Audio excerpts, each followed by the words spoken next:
You scroll through hundreds of job descriptions, but they all sound the same. You spend so much time on every application, but it doesn't seem to matter. You send off application after application, but never hear back. You thought the interview went so well, but it's a no. You jump through all the hoops. The news keeps saying how there are all these employers that are struggling to find people to hire. So why does finding a great job have to be so hard? It doesn't seem very logical or fair. It's not. The system is broken. It's not your fault. The process most people go through to get a job is awful. But here's the good news. The system isn't very smart. In fact, it's downright dumb. It can be beaten. How? Most prospective employers and employees today are using the same old tired strategies that have been around forever. It's like professional camouflage. Everybody just blends into the crowd. But you don't have to be that way anymore. You can get traction. You can stand out from the crowd to unleash your God-given potential, to help a world in need, to do work that matters, to earn what you and your family deserve. You can do this. You're meant to do this. There are bright things on the horizon for you. This is the way.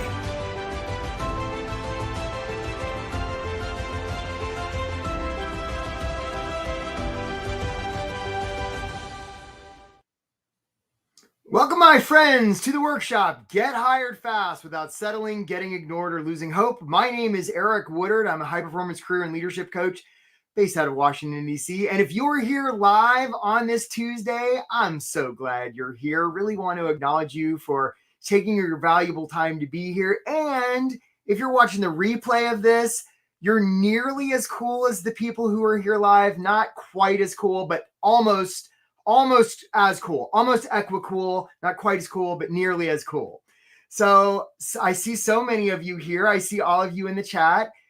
If you would put in the chat two things. One, where you're from, and two, how long have you been on the job search? Because I'd be curious to know. We're going to get started right now. So look, folks, sometimes being on the job search can feel like pounding sand, right? It can feel like you're just pounding sand and not going anywhere. I see there, Bianca. Sometimes, Jeff in Arizona, right? This can feel like waiting on a glacier. Malia in Mass, and Tim in the Bay Area, and I see you, Gordon in Lowell, and Sergio in LA, and Janelle in Indiana, Charlene in Brockton, Kristen in New Jersey. Sometimes it can feel like wandering through the desert. Jovan in Denver, and Paige in Missouri, and Steve in Atlanta. Sometimes it can feel like you're going into the arena, Alec in Nashville, and Jennifer in Atlanta, and Jennifer in Pittsburgh. Sometimes it can feel like you're looking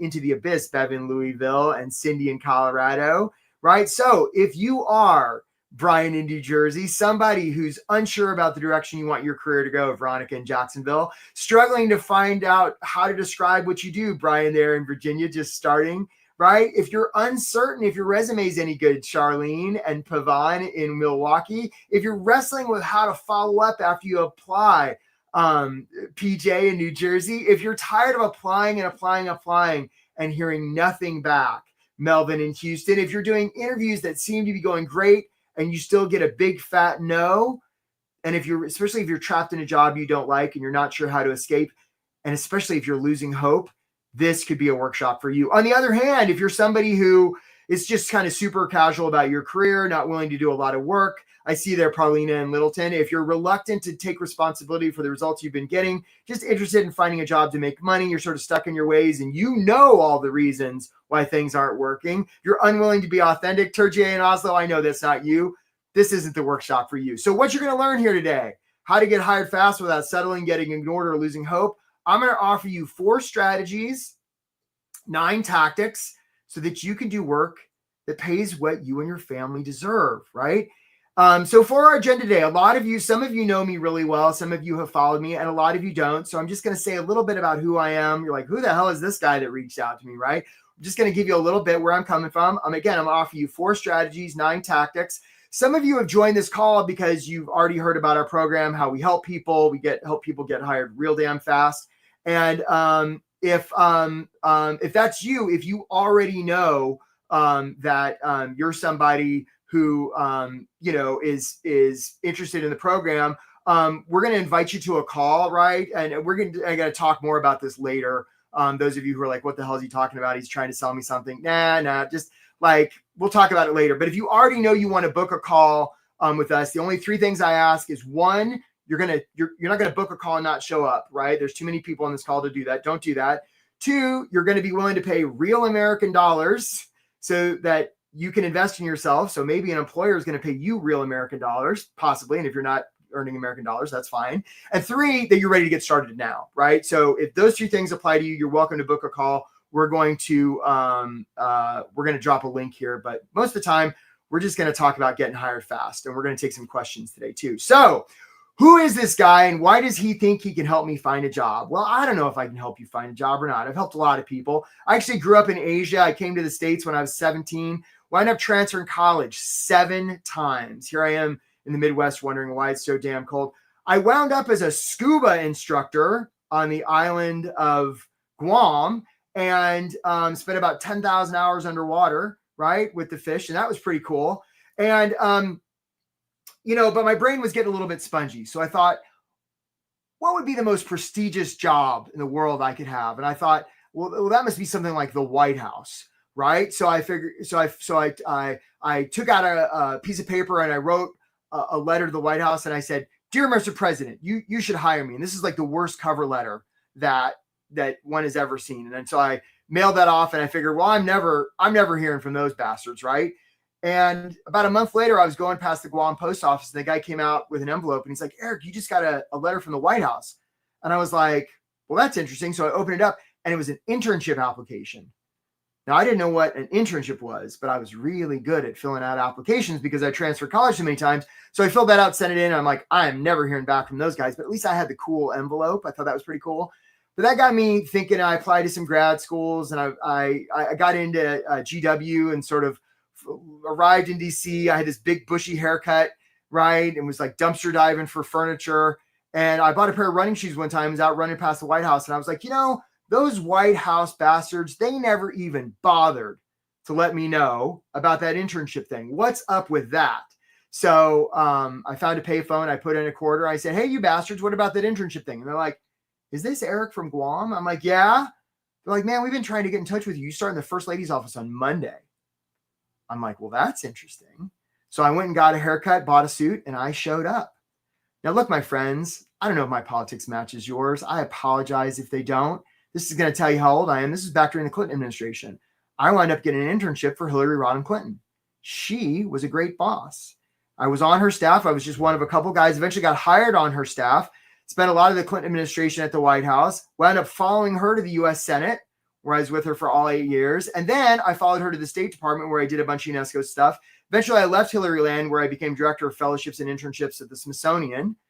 And all during this time, right, working with all different levels of professionals, and different industries, right? I mean, think about the Smithsonian. We were dealing with people that worked with pandas and people that did folk life and people that did administration. I mean, every different discipline you can think of and all different levels. I kept seeing the same movie over and over, where people who really had skills and experience were trying to figure out this job stuff, and they just ran into the same gauntlet that isn't very fair or linear or logical at all. You don't need me to tell you, right? So now I give a lot of talks. I do a lot of coaching. I've written a whole bunch of cool books. I have an outrageous number of very fancy credentials. I have glowing reviews, and you don't care about any of that. You don't care about any of that. Because what you care about is, can I help you? I don't know, probably. Let's find out. So 4 strategies that you can use to elevate your job search today. Now, the way this works, hey there, William from DC. Hi there, Elshad from Cameroon, and Holly from Minneapolis. I see you there. So here's the thing, right? We're going to go pretty fast. So feel free to put comments in, the chat, and we'll get to them as many as we can. And if not, we've got Jelly and Ann helping us here today. So they'll mark the questions for us. Thanks, Jelly and Ann. So All right, so this is for the chat. And I tend to give away things to people that get answers right. So you just never know. Let me ask you this. What's a good resume about, folks? Put it in the chat if you would, please. Let's see if anybody gets it right. What is a good resume about? If you would, put it in the chat, please. Because I wonder if anybody knows. What's a good resume about? Let's see if anybody knows. So Molly says it's about you. Leslie says it's selling yourself, tells your story. Michelle says it's a snapshot. Shauna says how you get results, tells a story about you. I have not yet seen the right answer, but I just saw Richard Kirby booked a call with us. Thanks, Richard. Look forward to talking to you. Right. Melvin says skills and experience. Right. Jovan says Lidding states your qualifications clearly. I have not yet seen the correct answer. Julie says it's about getting an interview, experience and accomplishments. Nope. Nobody has got the right answer yet. It's about getting interviews, says Cassandra. Nope. Have not yet seen the right answer. Right. Brian says it's getting an interview. Melanie says it's how you can get how you can help the employer. So here's what a lot of you are saying. B says it's about selling yourself. A lot of you are saying it's about me, right? It's about you. And that's incorrect. Wait, hold on. Anne-Marie Lissack, you got the right answer. So Anne-Marie, we're going to send you a free course about how to make your LinkedIn profile awesome. Nice job, Anne-Marie. Because the correct answer is if we want to be influential with another human being, we don't want to talk about ourselves. We want to talk about them. That's right, Kristen Eddy. All right, Kristen. Yeah, now some of you guys are getting it, right? A good resume is about them. A good resume is about the person or organization. You're so welcome, Anne-Marie. A good resume is about the person or organization you're reaching out to. And when I say resume, I'm talking about your cover letter, your follow-up, all of it. So if you get nothing else from this workshop today, remember, a good resume is not about you. It's about them. It's not about you. So many job seekers like to fill out an application and they're just talking about themselves. Let me tell you about me. Don't do that. That doesn't work.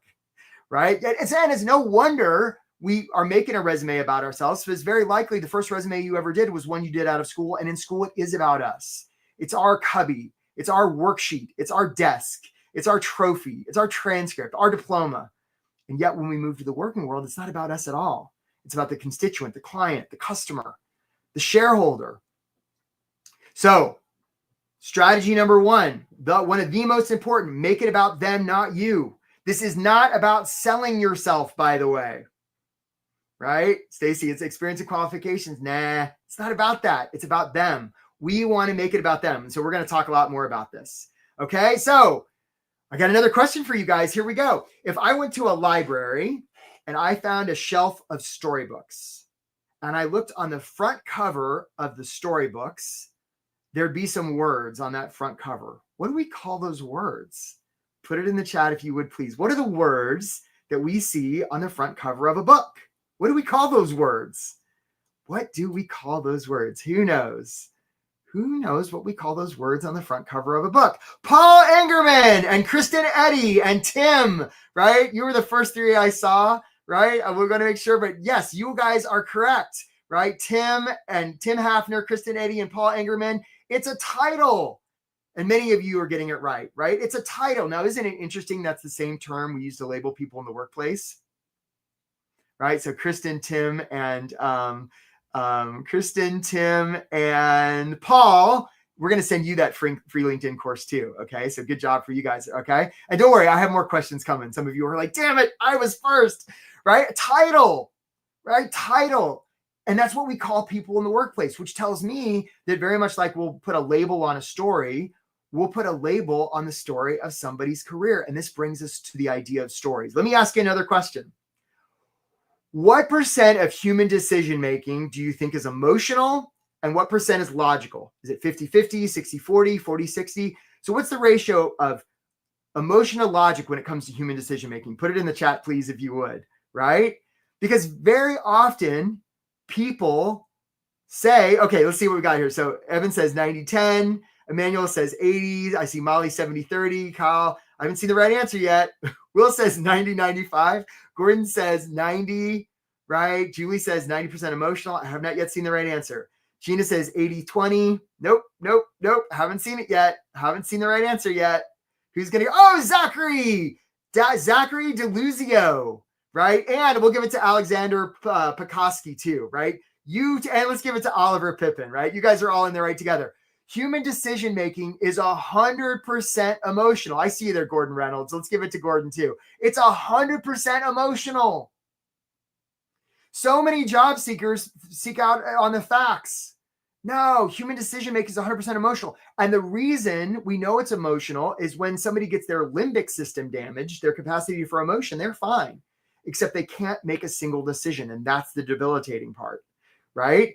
Human decision, it's 100% emotional. Then we spend a lot of time like gathering facts to rationalize the original emotionally made decision we've already made. But the original decision is emotional, right? When you guys got on this webinar, you decided very quickly whether you liked me, the tone of my voice, the color of my shirt. Like you made all these decisions very quickly and they were all emotional. And now you're just like gathering data, right? To decide whether your original decision, to support it. So it's like what Maya Angelou said, right? People will remember like how you make them feel. And the reason stories are so important is that's how we convey emotion, is by telling stories. Our capacity to remember, to process emotion is like 20 million bits a second. And our capacity to do logic is like 40 bits a second. I mean, it's orders of magnitude greater. So realize that if you've been spitting out a lot of facts and people have been telling you, well, you got to have facts in your resume. Nah, I mean, it's fine, but that's not how humans make decisions. And anybody that tells you otherwise is wrong. Hey, Jason C., you just booked a call. We look forward to talking to you, man. We're going to see if we can get you hired fast. Okay. So remember, people remember stories and feelings. And so you want to make your application tell a story, your cover letter, your follow-up, your networking. You want to be telling stories. And if you're not, you're really missing out here. So notice I'm about to tell a story. One time, I was taking applications for a program. I had like a stack of 50 applications. I think I had like 2 spots. And one of the applicants wrote how the summer before she'd been in a terrible car accident and her arm had been severed. Wow, that's quite a story. So I was like, well, that story stands out. Let's take her. So this person's name was Maggie, right? So before Maggie got there, I'm like worried about like, do we have to make accommodations, right? This poor one-armed lady, she walks in, 2 arms. Now it was bandaged from where it had been partially severed and reattached, and she was doing some physical therapy. Maggie was going to be okay. Was I mad that she had 2 arms? Of course not. I was so happy she had both her arms. And I remember that story to this day. And that had to have been 25 years ago. Right? So stories, we remember stories way more than facts. So if you're not using stories, it's a huge opportunity. Okay. What's this guy's name? What is this guy called? Put it in the chat if you would, please. What's this guy's name? I'll give you a hint. He lives in Idaho, right? What's this guy's name called? Who's going to get the right answer? What's this guy's name? Who knows? Oh, Jeff Aker and Will Flaher. You were the first 2 I saw, right? We're going to send you that LinkedIn course. And the rest of you are right. This is Napoleon Dynamite, of course. Now, if you're sitting there wondering who the hell Napoleon Dynamite is, like people were trying to create a society here. Please like stop your job search and go watch this movie. Come on, folks. And I won't ruin it for you, right? So basically, the movie's about this high school kid. His name's Napoleon. He lives in Idaho. He's friends with llamas, and Napoleon sort of beats to his own drum, right? He's sort of, he moves to his own beat, right? And there's this one particular scene. That's right, Kyle. We would vote for Pedro, right? There's this one particular scene where, give me your thoughts. That's right, right? Where like Napoleon's on stage and he's managed to get a cassette tape up to the sound booth, but he's got to do like, yeah, you got to have skills, Jeff. That's right, right? He's got to do this dance. Right, impromptu. So the music starts playing. He's in front of his entire student body, and Napoleon just like does the craziest dance you've ever seen. I mean, he metaphorically opens the kimono. I mean, this thing is wild, and the whole student body's like this. And when he's done, he's sort of panting and sweaty, right? And everybody's like this, and then everybody in the school bursts into applause.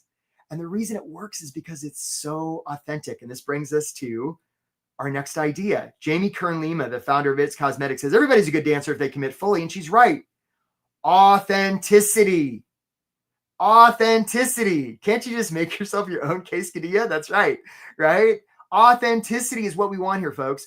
Let me ask you a question. Who do humans hire? I'll give you the answer. Humans. Robots don't hire humans, and humans don't hire robots. And I can hear some of you right now. You're like, Eric, what about the ATS? What about the algorithm? What about all that? Stop worrying about all that. By the way, how's that been working for you? Right? Those people are out there saying, I have an ATS friendly resume. Yeah. Nah, right? Humans hire humans. So you don't want to be perfect. You want to be human, right? You want to have that's right, Kenneth. And authenticity is the highest frequency. That's right. You want to be human. You want to be relatable. So here's a question for you. Do you have evidence on your resume that you're human? If you don't, it's an opportunity, right? We're going to talk more about this. So I'll give you an example. So I was going through a pile of resumes one time. I had to choose one. There were two that I had to choose from. One guy, Tom, told me he played the trumpet. The other guy didn't. Who'd we choose? Tom, because at least he played the trumpet. We're going to talk more about this, okay? Authenticity is your superpower. People are going to hire you because of who you are, not in spite of it. And by the way, some of you who are on this call right now who, your graduation dates have mysteriously disappeared, right? Don't do that. Hey, Jake Collins, we look forward to talking to you, man, right? We look forward to talking to you.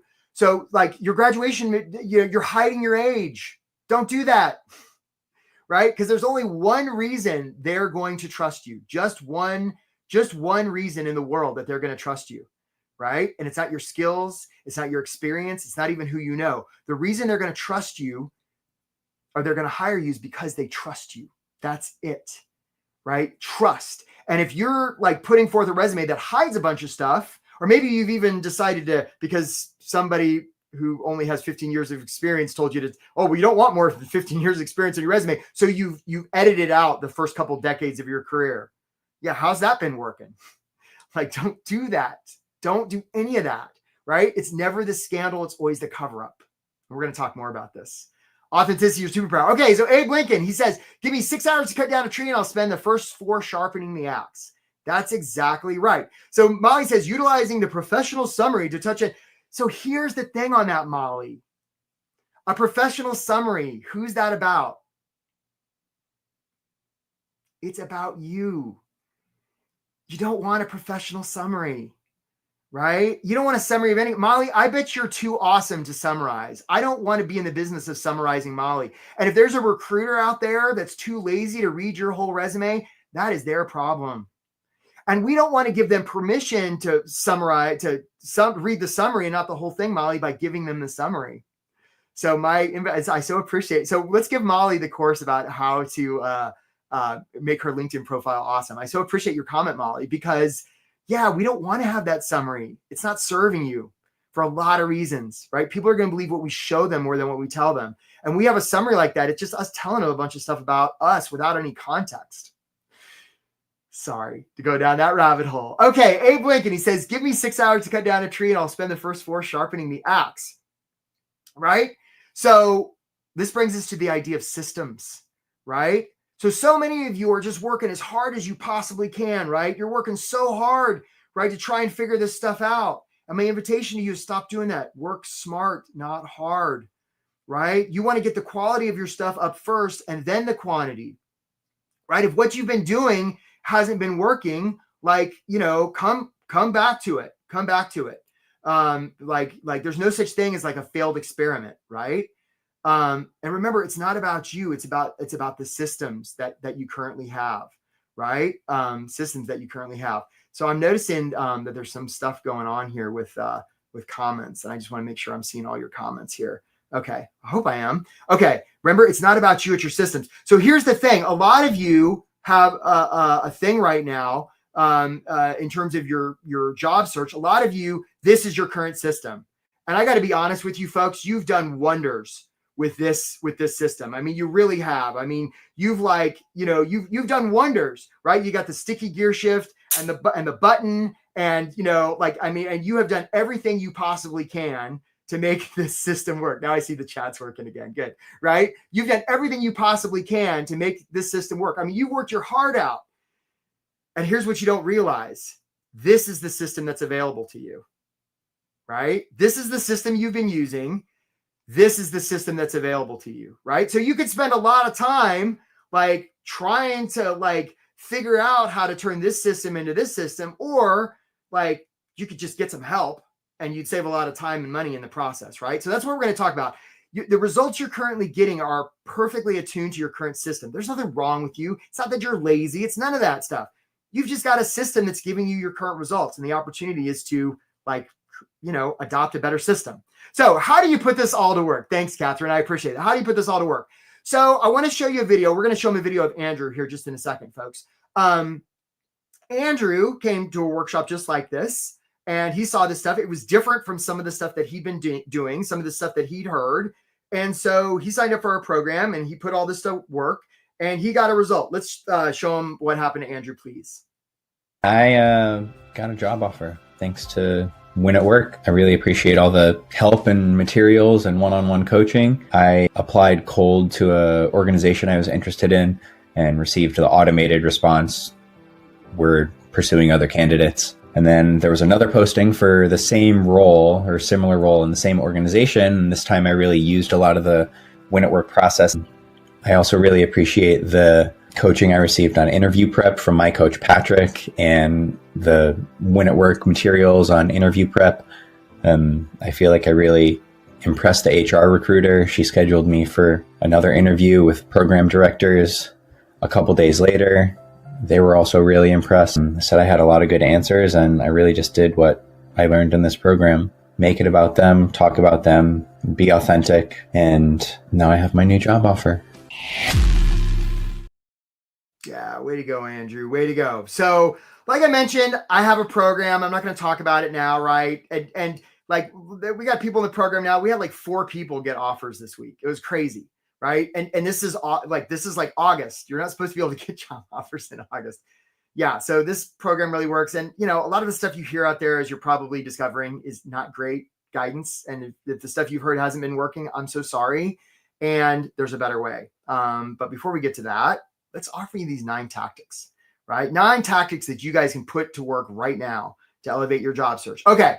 So if you haven't been paying attention, I want you to come back to me, because if you get, again, this is one of those things, if you get nothing out of this workshop, I want you to pay attention to this. And if you've been like watching the replay and sort of like had this on in the background while you're like trimming your bonsai tree or playing around with your Pokemon cards, like I'm going to talk real fast to get your attention, because now I'm on like, so I like to do that because like people put me on twice speed and now it's on like 7 times speed, and just like, it's something I like to do. Anyhow, here's the metaphor. Let's say there's a lake.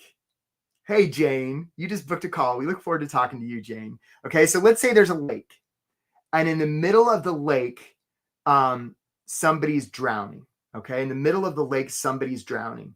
Now, they're surrounded by lots of other people in little boats. So somebody's in the middle of the lake drowning, and they're surrounded by lots of other people in little boats, right? If that was a job search, who's the person drowning? Put it in the chat if you would, please. Who's the person drowning? If you would. Who's the person drowning? Right? So a bunch of people in little boats, and in the middle of all those people, there's somebody drowning. Who's the person drowning? I wonder. Right? So Mary says it's me. Leslie says the candidate. Oh, we already took Killer Whale, but I see Clayton, right? I think we took Killer Whale. Not so. Will Flower and Caitlin Billion, and let's give it to Kalila. Right? You're the ones that you're the first 3 I see. A lot of you are saying it's me. I'm the one drowning. Nah, it's not you. It's them. Right? It's the employer. It may feel like we're the ones drowning.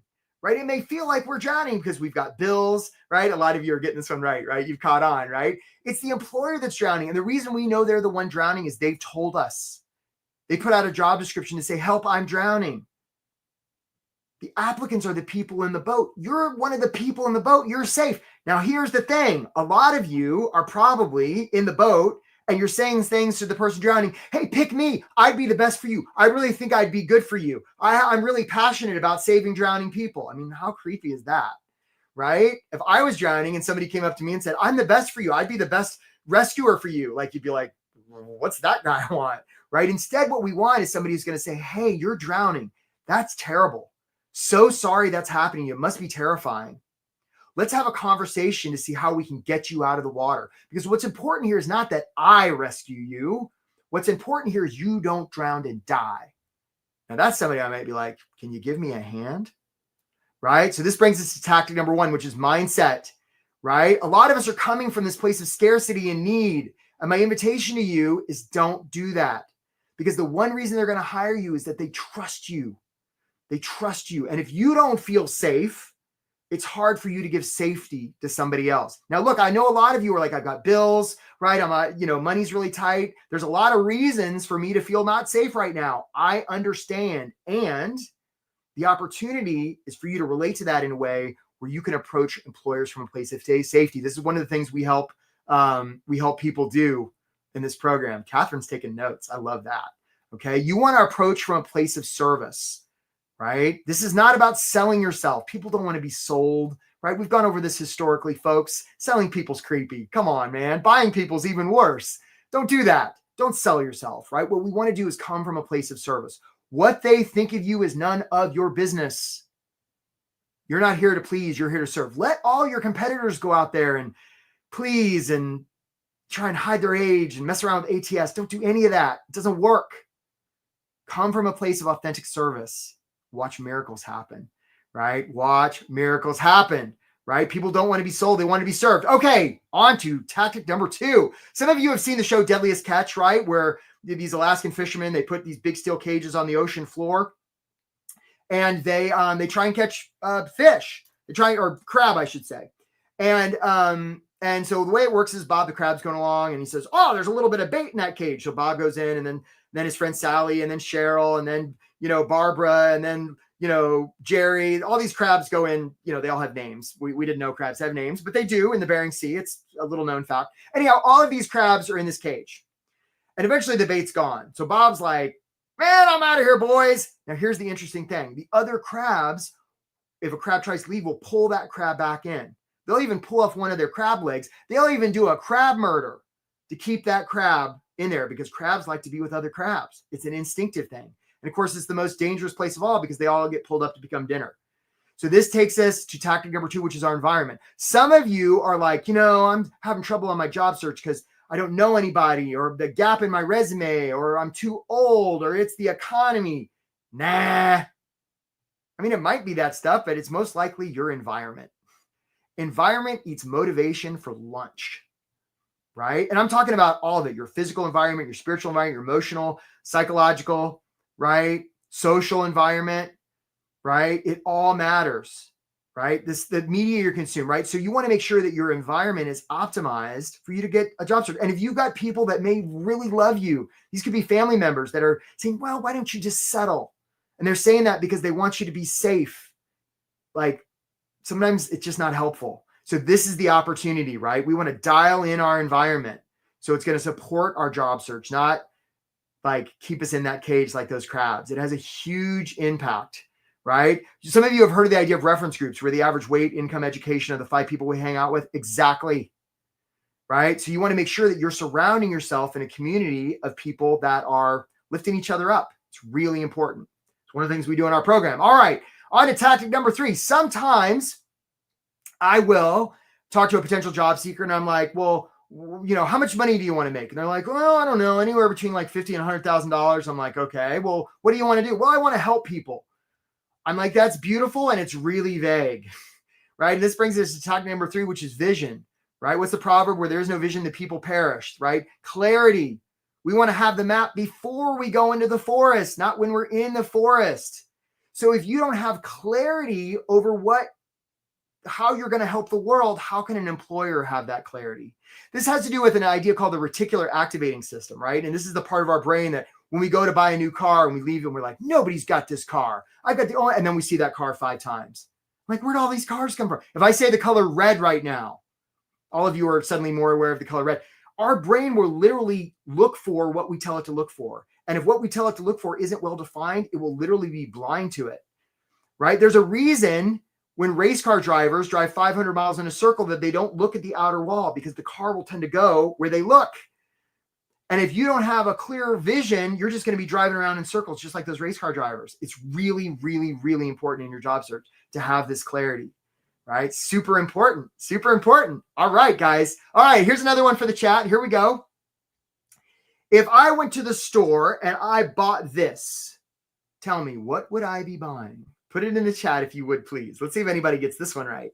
What would I be buying? If I went to the store and I bought this, right? What would I be buying? Right? What would I be buying? Right? So Chad says a drill. Andrew says a drill. right? Hey, Andrew Weiser, you were the first one to comment today. So we're going to send you that LinkedIn course. I remember you, right? You were the first one to put something in the chat. So I haven't seen the right answer yet. So I see a lot of drills, right? I see there, Rachel says efficiency, right? Hannah says, Melvin says a tool. What am I actually buying, folks, when I buy this? Emmanuel says the ability to construct things. It's not bad. Lynette says a solution, right? Some of you are catching on, right? So here's the thing. I don't actually, Jeff Aker.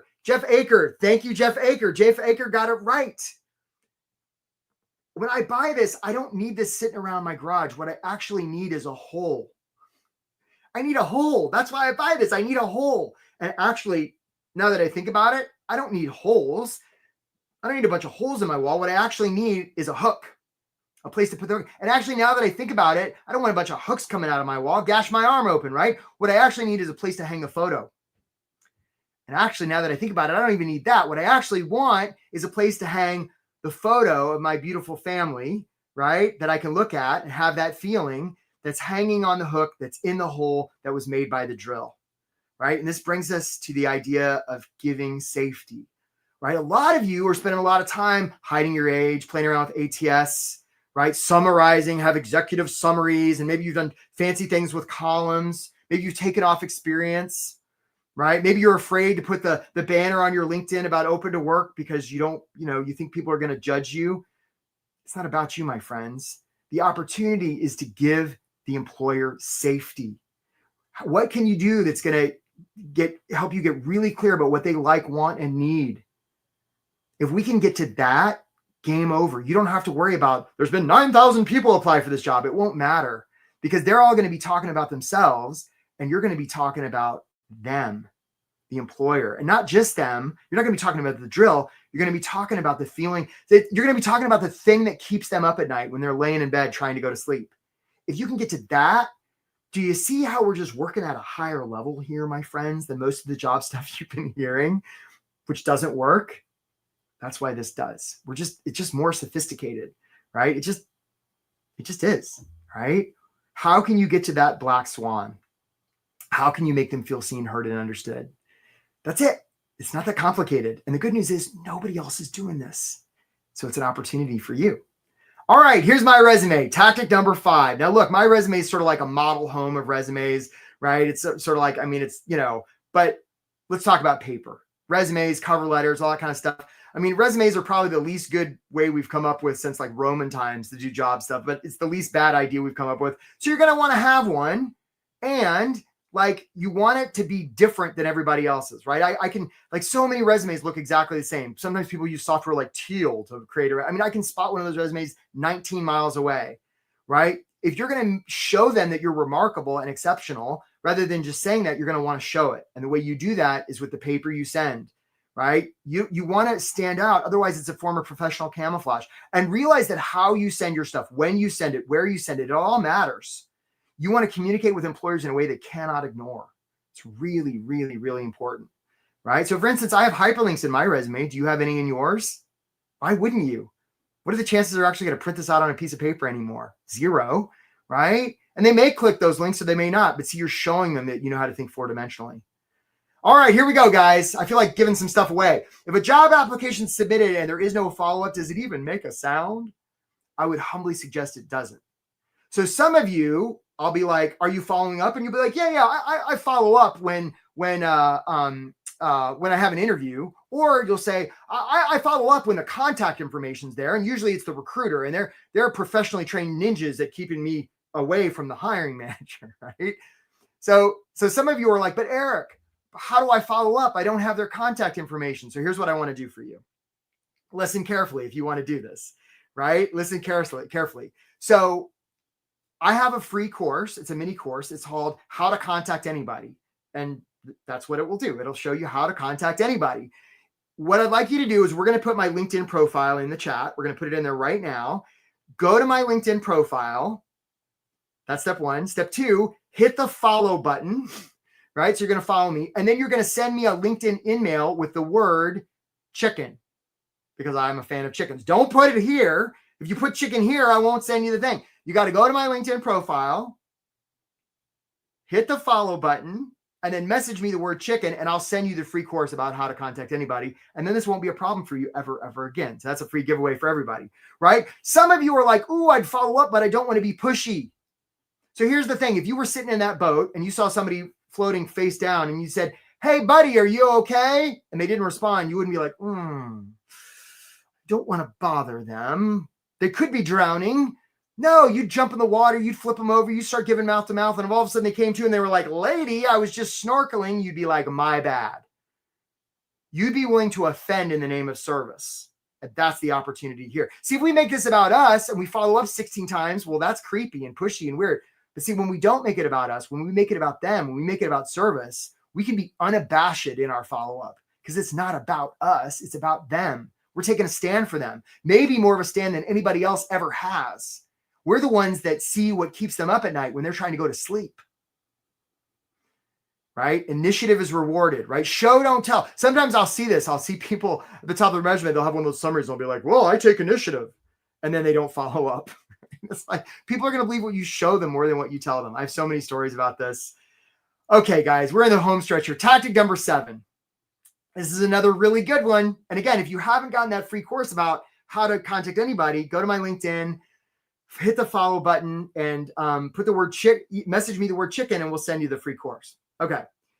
So some of you, if I said, if we went to your Google contacts, wherever you keep your contacts, and let's say there's 1,000 people in there, and I said, okay, how many of those people know you're on the job search? Some of you would be like, well, a good number. And I'd be like, well, how many? Well, maybe 30%. Okay, so 300 people. Yeah, that sounds right. And I'd be like, well, how do they know? Well, I put it on my LinkedIn 3 months ago that I was open for work, or I did a post. So I'd say, so basically all 300 of those people would have had to go to LinkedIn on that day to your profile, and they would have had to remember it from three months ago. Is that right? And now you'd start to get nervous and you'd be like, yeah, right? There's a very good chance that there are legions of people out there that want to help you, and you're not asking for it, and they don't even know that you would welcome their help. Do you ever see the Academy Awards, right, where some actor gets up and they just accept a big prize, and she's up there and she's like, they start playing, and she's like, I got nobody to thank, and they're sort of awkward, and they're sort of like, well, we're just gonna. No, it doesn't happen, right? She's like, I gotta thank this person and this person and this person, and they're playing the music trying to get off stage. And she's like, no, there's more people to thank. When we do great things, we do it with other people's help. Asking others for help is a gift. Because if we wouldn't ask for their help unless we thought their help was worth it. So this brings us to tactic number 7.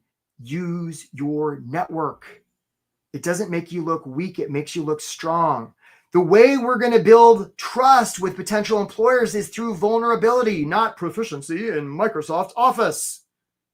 Can you hear me, my friends?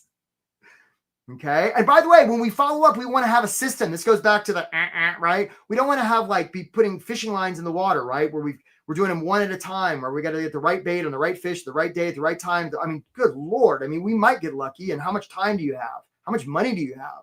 Right? What we want to do instead is filter the ocean. That's what we want to do. Right? And there's systems for doing that help my people get hired fast. Okay. Here we go. Tactic number 8, interviews. Here's the best interview advice in the world. Are you ready? Here it is. Pay attention. You may want to write this down. Don't answer their questions. Stop doing that. If you're going to interviews and answering their questions, stop doing that, because they're really only asking one question in an interview. And here's the question. Can we trust you? That's it. That's the only question they're asking. Now, they can't actually ask that question, so they have to ask questions like, tell me about a professional achievement you're proud of, or tell me about a time you made a mistake, or just tell me about yourself. But what they're really asking is, can I trust you? So rather than, answer the questions, we want to give answers and tell stories that build that trust. Now, let me give you a hint. Those answers probably aren't about us. They're about them, right? So that's what we want to do in an interview. Okay. Final tactic here, guys, and then we're going to get to Q&A here. You guys have been such a good crowd. Let's talk about offers. Sometimes I run into people and I'll be like, well, are you applying for stuff? They're like, well, Eric, you got to understand, I'm pretty particular about where I apply, because if I get the offer, well, then I have to accept it, move the family to Connecticut, and default negative future. Stop. Okay, here's 2 things I'm going to ask you to realize. 1, you don't have to worry if you're qualified for a job. They will have an opinion. 2, you don't have to worry if you want a job unless and until you get the offer, because unless and until that happens, you don't know what your deciding you want or don't want, because it's all just hypothetical, which means you can apply liberally from a place of service. And instead of looking at it through job boards thinking, is this a job I would like? Is this a job I'm qualified for? My encouragement for you is to ask a different question. And that question is, what's possible here? It's a much better question, right? It's going to give you a lot more power, right? Apply liberally from a place of service. It's going to change everything. All right, guys. So you want to write this down. This is how you get hired fast. And we're going to have time for questions. I see you all in the chat. I actually allowed extra time here. So we're going to have plenty of time for questions, right? This is how you get hired fast. Make it about them. Tell stories. Be authentic. Use systems, right? Make sure your mindset is powerful. You got the environment, you got vision, you're giving them safety, your paper's out in, you're following up, you're using your network, you're making interviews like about them and giving them safety, and you're like not bottlenecking yourself when it comes to offers. Okay. This is how you get hired fast. So look, my friends, those of you who are hearing this, a lot of you are probably like, well, this is different. Thank you for noticing. And the thing you don't want to do is like keep doing the same thing over and over and get the same results you've been getting, right? If the things you've been doing, right? I go back to like my NORAD screen, right? If the things you've been doing have been getting you those certain results, you're going to want to do different things to get different results. And like I said, you could re-engineer that, and God knows how much time that would take, or you could just like, like get help and like get this settled and like, fast, right? This stuff is not Googleable, by the way. This isn't stuff that I've stolen from anybody else.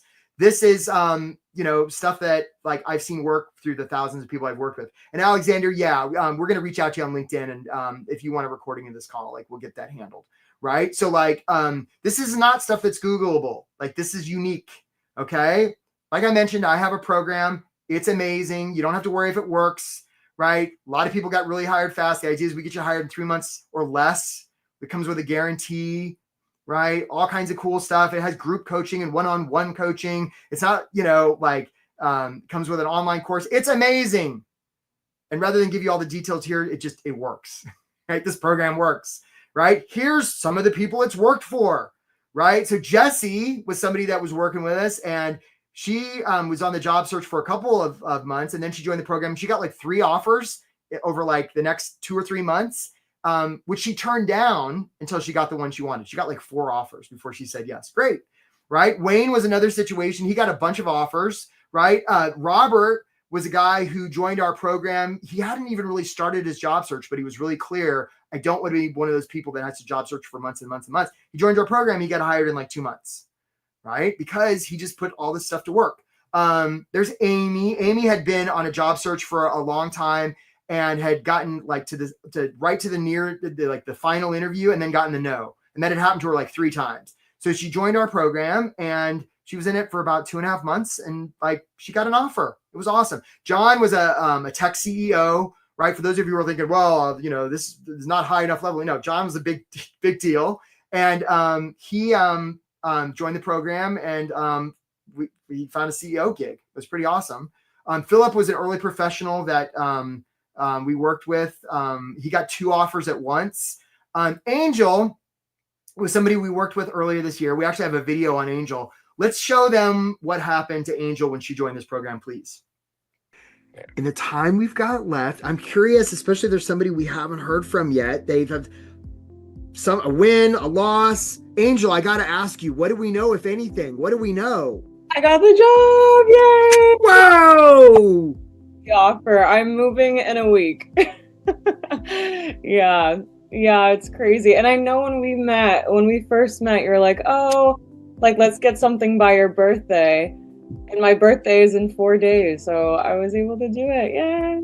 And I just want to acknowledge you. Like you dove in, you did it, you did the work. Thank you. Way to go. It would not have been possible without like signing up for this program. Truly, I think it made the difference for me. So good, Angel. Yeah. Really happy for you. Yeah. Super awesome. Congratulations to you. Yeah. Yeah. Good job, Angel. Right. So look, some of you are like, you know what? I'm just going to wait. I want to do this on my own. I should be able to do this on my own. And a lot of times I'll hear people that have attended this workshop like 6 months later, and they'll be like, Eric, I'm making it about them. I'm being authentic. And I'm like, show me. And they're talking about the drill, right? They're instead of saying, here's what's possible for you, they're like, let me tell you all the ways I can help you.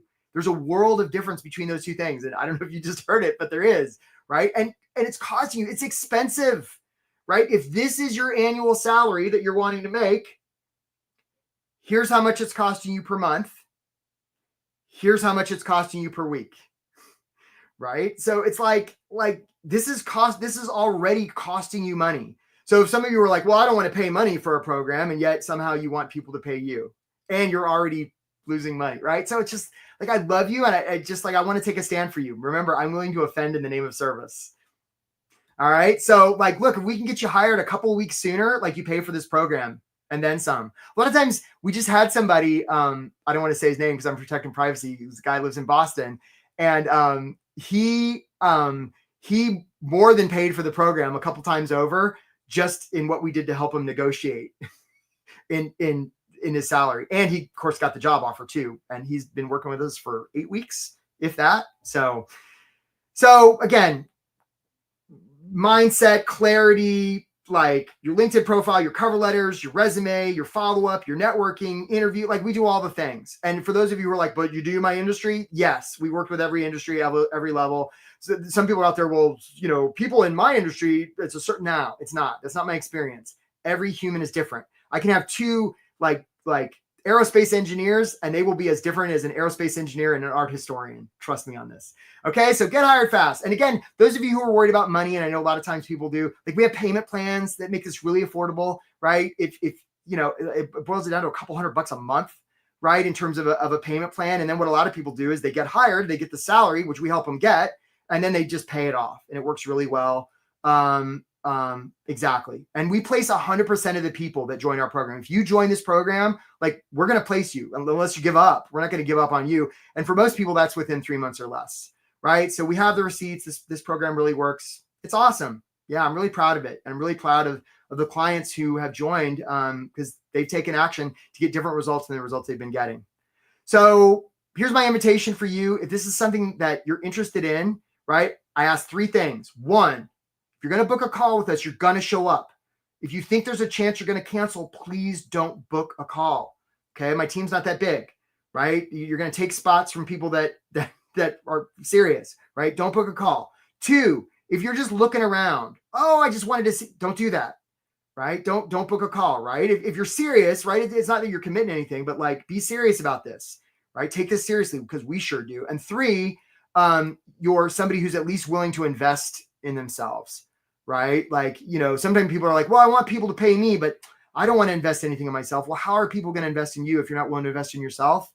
So like, and again, it's really affordable. Those of you who are like, how can you expect us to spend money? I've been out of work. I hear you. And we've got ways that you can finance this. It makes it really affordable. So if that's something you'd like to do, we're going to drop the link in the chat. So hope to get a chance to meet you and hear more about you and your story, because let's get you hired fast. Like, we can do it. All right. So without any further ado, let's take a bunch of questions, and I'm going to give you my full gigantic head so you can see the full gigantic thing. And I know we've got a bunch of questions. Let's see what we've got going on here. All right. First question. It says, what do I mean by system? So Kristen, it's a great question. So a system is basically like, for instance, the grocery store. There's a reason that the grocery store in your neighborhood opens at 6 a.m. every day, right? Even if somebody doesn't feel like opening it up, because there's a system. Bob opens it, and here's the keys, and if for some reason Bob doesn't show, the backup is Sally. And so it's a system, right? Sometimes people say, well, I'm not getting the results because I feel bad. I mean, that's possible. And if we have a system, it doesn't sort of matter how we feel, right? Not to invalidate that. Feelings are real. And if we had a crummy boss, and I'm sorry that happened, but the idea is we want to have a system, because systems are reliable regardless of how we feel. That's how we get results. That's what I mean by a system, right? Okay. So Anna says, it would be exhausting to edit my profile for every application. Yeah, for God's sake, don't do that. Not to mention the LinkedIn profile. Yeah, don't do that, right? How can I make it relatable to so many different companies? So look, on the profile, Anna, I love this question so much. You can say, hey, there's a good chance, like, go to my profile. Look at what I say, right? Like, follow what I don't say, hey, let me tell you all about my fancy degrees and certifications and all that kind of stuff. Like don't talk about that, because that's about you. What you can say is, hey, if you're reading this, there's a good chance that you're somebody who's this and this and this and this and this. right? What we want them to do is see possibility in what you write. That's the answer there. This is one of the things we help people with in the program. All right, next question. Brandon says, would it be okay to say on a professional level? Brandon, I want you to notice what's the first word that you put there. And you actually put it again. Poor Brandon can't answer, right? Does everybody see the first word here? I like spending time with my family and friends at the beach, right? So it's fine, but I see two I's and two my's. So I wouldn't put this in a professional. First of all, I wouldn't have a professional summary. And the last thing I would want to do if I did have one was talk about myself. There's opportunity for you, Brandon. Sign up and book a call. Let's get this sorted out. All right. Next question, please. Let's see here. What's the next question? So this is Jovan. Chances are they will see the hyperlink. We'll see the hyperlink is low also. I have hyperlinks that are never used in my resume. So it may be that they, that they don't click it, Jovan. And the idea here, Brandon, right? Notice, we'll put you back up again, Brandon. I'll show you it to you, right? So Jovan, they may never click the hyperlinks, but what it does is it shows them that you know how to use technology. It might, if nothing else, just make your stuff different from everybody else's. So that's the opportunity. Hope that makes sense, Jovan. Can we put up Brandon's one more time? Because Brandon's like, what do you mean I just want to show it. So here it is. I like spending time with my family and friends at the beach. I also have achieved this in my professional life. You're welcome, Brandon. But I just want you to see. Do you see how many I's are in there and my's? You've got 4 in 2 sentences. Next question, please. All right, here we go. Jason says, should you follow up with the hiring manager if the recruiter isn't responding? Absolutely. Or why not just skip the recruiter? And nothing against our recruiter friends, right? But recruiters are professionally trained to keep you separate from the hiring manager. Because think about it. If you're talking directly to the hiring manager, the recruiter sort of doesn't need to be there, right? They're kind of like a middleman, right? And so they don't want you talking to the hiring manager, especially the external ones, because the hiring manager is probably the one that's going to pay them. So, right? So if they're talking directly, then I don't need to get paid, right? So you don't want to do that at all. So absolutely, you're going to follow up. And here's the thing, Jason, when you do follow up, here's what you're not going to say. Hey, I just wanted to follow up and check in on my application, just wondering when you'll have an answer, because that's all about me. Hey, I'm really passionate about what you do. That's about you. Don't do that, right? We want to follow up from a place of service. We want to follow up and make it about them. It's a huge opportunity, huge opportunity. All right, next question. Going back to, Cindy says, going back to the interviews, what's an example of telling a story about them and ask the typical type of question? So let's say, Cindy, I don't know you, Cindy, but let's say you said, tell me about yourself, and we're in an interview. So Cindy, I might say something like this. Sure, Cindy, I'll tell you about myself. One of the things that I do is I give these workshops, and the fact that you're at this workshop says so much about you, Cindy. It says that you're somebody who takes your career seriously. You stayed to the end, God bless you, and you took the initiative, right, to like ask a question. It just tells me that whatever employer is going to wind up working with you is going to be so lucky they scooped you up. Right? I just told a story about you, Cindy. I don't even know you. Can you imagine what I could do if I actually knew you? All right, next question, right? And by the way, those of you, I want to be sensitive to time. Like those of you who have to jet, thank you for coming to this workshop. I'm going to stay a little bit longer. And look, guys, if you're looking for help, let's put the link to book a call in one more time. You don't have to keep doing this alone, by the way. Okay. Leslie says, will you share the PowerPoint image? Yeah, we're going to send around, Leslie, there'll be people on LinkedIn messaging you. They're going to send around a replay of this for sure. Thanks for asking. Jovan, will there be examples of what a good resume looks like? There's examples, but we also in our program, Jovan, we work with you. Like you're not just doing this on your own. Like you have a coach, right? We work with you on it. Yeah, 100%. Okay. Andrew, hi, Andrew Weiser. Question for you. How can people with social disabilities that make networking difficult expand their network when general sustained conflict with large group? Yeah, I hear that, and especially people who are neurodivergent, right? Some, and even, people are different, right? And, Andrew, the opportunities to do your version of it, right? What's authentic for you? If being in a big crowd, doesn't float your boat, that's fine. What's the Andrew version of it where you can still make it about them? I would humbly suggest that this is available to you. It's available to everybody. So just saying. All right. Other questions. What do we have here? Gordon says, how long is your program? So yeah. So Gordon, I don't want to get into costs, right? Because I don't even know if we can help you. And depending on how we think we're going to help people, like the cost varies. But the program is the idea is it's 3 months longer. And if for some reason you don't have a job in 3 months, like we stay with you until you do. We're not going to leave you by the side of the road. And for most people, they get hired in 3 months or less. So that's what I'll say about the program. If you want to find out about pricing, book a call. Okay, let's see here. Janelle, how far back do you need to go with your resume? To the beginning. Like, when did your career start? That's how far you go back. Now, some of your older jobs you don't have to have 500 bullets from when you started, especially if you've had a longer career, but you're going to want to put it on there for sure. And often what I find, Janelle, is people who say, well, you only need to put the last 20 years are people that have about 20 years experience. Because very likely the skills that you picked up and that you use most of the time now were the ones that you learned in very early in your career. So why wouldn't you put those on there? 100%. Okay, next question here.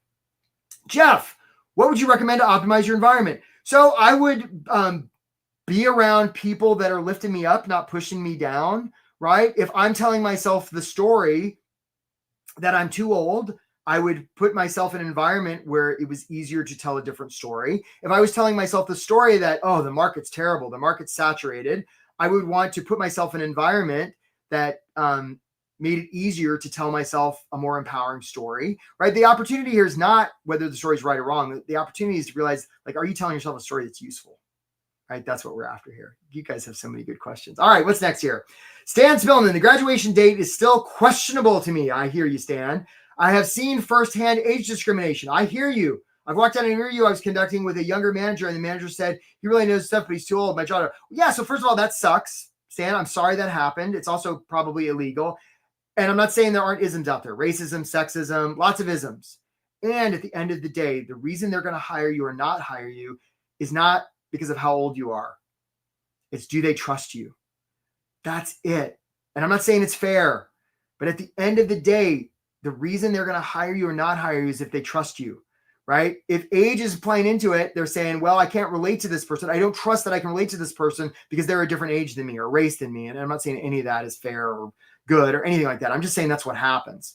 So we could spend a lot of time focusing on our age, right? And look, on the hiding the dates of our graduation, right? I mean, look at what we're doing here. We're basically saying, I want you to trust me to hire me. And yet I don't trust you to tell you how old I am. I mean, what does that do to trust? It destroys it. It destroys it, right? Remember, it's never the scandal. It's always the cover-up. Authenticity is your superpower. Be the most Stan that there's ever been and watch miracles happen for you, Stan. All right, what's next here? Jason says, should I reach out to the hiring manager of the recruiter? Yeah, so like, I might not even bother reaching out to the recruiter. Just reach out to the hiring manager. Notice, by the way, that Andrew, the video I showed earlier, like he'd already gotten a no from HR. He ignored it. And he reached out to the hiring manager and CEO. And lo and behold, HR was like, a miracle has happened. You now have an interview. Oh my God, how did that happen? That's the opportunity for you, Jason. All right, guys, we're going to take just a few more questions. You've got so many good ones. What is the LinkedIn course I'm being sent, Molly? Well, it's amazing, first of all, Molly, right? And so it's a mini course that says how you're going to make your LinkedIn profile awesome if you want to do that, right? So I hope it serves you. All right, we're going to take a couple more questions. What if you have a big gap in your resume? Yeah, I really hear you, Atanuke. Like, we make this assumption that that's a problem. Why would that be a problem, right? The problem is they don't trust you. The problem is if we have a gap and people aren't sure what the gap is, they will fill in the gap with their own stuff. Oh, it must have gotten fired. It must have gotten laid. Maybe he's a bad employee. So it's never like, this is where, we want to just tell them, hey, yeah, this is what happened. I took care of my sick dad, or, there was a reorganization at the last job and I've been on the job hunt looking for an organization just like yours. See how I spin it and I talk it right about them? On our coaching call yesterday, we had a long conversation about the gap. So yeah, there's not a problem with the gap. You just want to tell a story about it that's empowering for the person you're telling it to. All right, last question here, guys. I so acknowledge you. Vina says, and we got a lot of questions. I may take a few more. How do I follow up with the hiring manager and make it about them? So first of all, you've got to be able to contact them, Vina. And if you go to my LinkedIn and follow me and put in the word chicken, we'll send you a mini course about how to find anybody and how to make it about them. It's a little bit more of an art than a science. What you're going to do is it's one of the things we help people with in our program. That's how you make it about them, right? It's not that hard, but it just takes a little bit of practice, and it's going to distinguish you from all the other job seekers out there. All right, let's take a few more questions because I see all these questions piling up. Andrew, what would you consider your career? High school, college jobs with zero relevancy? Every job? Yeah. So I mean, it's interesting. A high school and college job with zero relevancy. That sounds like a judgment, right? And it depends on the story you're telling about it. So in college, I worked at McDonald's once upon a time. Yeah, I worked at McDonald's. I was also a scuba instructor.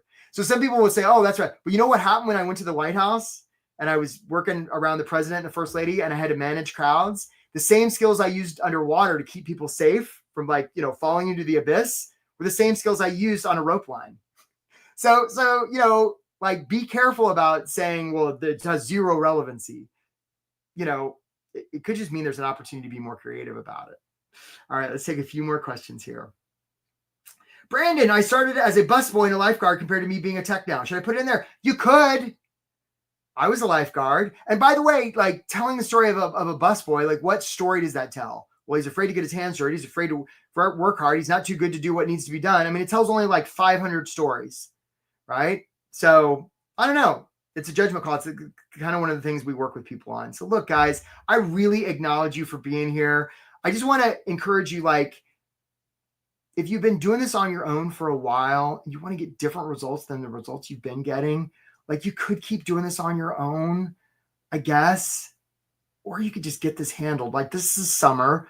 Let's get you hired. Let's get you hired by Labor Day or at least early September. Let's have you go into the fall, having this job thing handled, right? The opportunity is available for you. So looks like Julie just booked a call. We look forward to talking to you, Julie. Look forward to talking to you. So I really acknowledge you for being here. Please know there are bright things on the horizon for you. You don't have to keep doing this the same way you've been doing it. And I'm so cheering for you. Really acknowledge you all for being here. I'm just cheering for you 100%. You can do this. Promise. Take care, my friends. Take care of yourselves.